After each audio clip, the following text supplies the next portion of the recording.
mostrando que administrar é, no fundo, a arte de usar recursos com inteligência para atingir um objetivo, seja criar um videogame incrível ou erguer um prédio no canteiro de obras.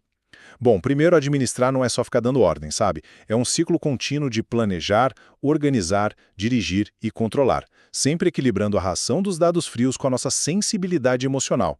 E aí eu te pergunto, nós falamos tanto em controle, mas o que exatamente estamos tentando controlar no dia a dia? A resposta para isso nos leva ao segundo ponto, que são os nossos recursos operacionais. Para fazer a roda girar, a gente precisa do básico: dinheiro, material, infraestrutura e tecnologia. Mas, preste muita atenção, o recurso mais perigoso dessa lista é o tempo. Pensa comigo, dinheiro e estoque você consegue repor no mês seguinte, mas o tempo perdido é uma porta de mercado que se fecha e não abre nunca mais. E por fim, a gente chega na peça mais complexa desse tabuleiro, que é o fator humano. Porque olha só, você pode ter o planejamento perfeito, mas quem é que aperta os botões? Nós idolatramos o software e o capital, mas sem pessoas capacitadas e motivadas, desde o instrutor na escola até o operário usando seu equipamento de segurança, toda essa tecnologia de ponta fica completamente estagnada. No fim das contas, a administração é essa tomada de decisão que alinha materiais físicos, domina a escassez do tempo e engaja a mente humana para transformar um problema num resultado super concreto. Você pode ter a melhor tecnologia e todo o dinheiro do mundo, mas se não souber orquestrar as pessoas e o relógio, o seu projeto nunca vai sair do papel. Bom, imagina ter o maior orçamento do mundo, a tecnologia mais avançada de todas, e ver o projeto inteiro desmoronar em questão de dias. Nossa, e o pior é que isso acontece o tempo todo, né? Pois é. E é exatamente esse o ponto central do nosso mergulho profundo de hoje.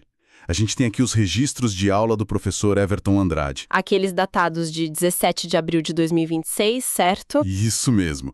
Criados por uma turma de jovens aprendizes.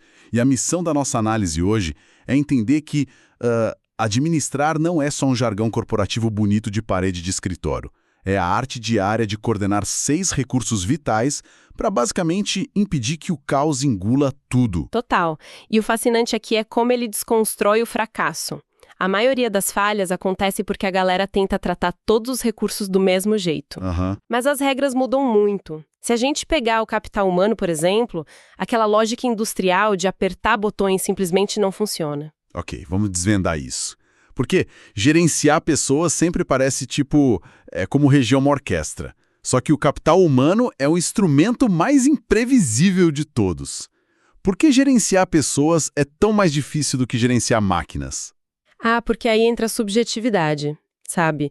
É uma mistura de razão e emoção. Uma máquina, ela se desgasta de um jeito previsível. É matemática. Sim, a gente sabe exatamente quando uma empilhadeira precisa de manutenção preventiva. Perfeito. Já os humanos se desgastam de forma totalmente imprevisível. O professor até usa o exemplo de uma obra. O desafio ali não é ter o EPI, o equipamento de proteção. Certo, comprar o capacete é fácil. Exato. O desafio real é a negociação diária. Aquela comunicação constante para que o trabalhador efetivamente decida usar o capacete. Ou pensa na gestão de instrutores, numa escola técnica. Sim. A motivação de um profissional excelente pode, despencar do nada por causa de um problema pessoal. É uma recalibragem em tempo real que máquina nenhuma exige da gente. Caramba, o ser humano é mesmo o fator instável da equação. Mas e os recursos que a gente pode tocar e contar? Quero dizer, se as pessoas são a alma da operação, o dinheiro e os materiais são o oxigênio, certo? Com certeza, o material define os recursos financeiros como o nosso combustível econômico. E olha, não é só ter o dinheiro, é como você planeja isso. Provisionar orçamento, né? Isso. Planejar uma viagem para Colômbia em dezembro com antecedência para não sofrer com os preços altos. Ou garantir a verba exata para o licenciamento de filmes no Cinema Play antes que o contrato vença. Entendi. E sobre os recursos físicos? Aí o foco é evitar o lucro cessante. Imagina o desenvolvimento de games. Se um servidor de alta performance cai... Nossa, dezenas de desenvolvedores ficam de braços cruzados na hora. Pois é. Se a máquina quebra, não importa o quão motivada a equipe esteja, o prejuízo acontece. Faz todo sentido. Mas, peraí, se o dinheiro compra a tecnologia e as mentes mais brilhantes, por que o material coloca o tempo como a fronteira mais implacável? O tempo é o único recurso que não podemos estocar, não é? Essa é a maior ilusão corporativa, de achar que dá para comprar tempo. O recurso tempo é escasso por natureza. O texto ilustra isso muito bem com o cronograma de restauração do filme Fantasmagoria. Como funciona essa janela? É uma oportunidade exata. Você tem aquele momento para restaurar e lançar no mercado. Perdeu o prazo, a janela se fecha. E nenhum dinheiro do mundo reabre isso. Uau! E isso nos leva diretamente para a otimização do espaço e da tecnologia, né? Exatamente. Otimizar o layout de um armazém em Piracicaba não é sobre estética. É para encurtar o trajeto da empilhadeira.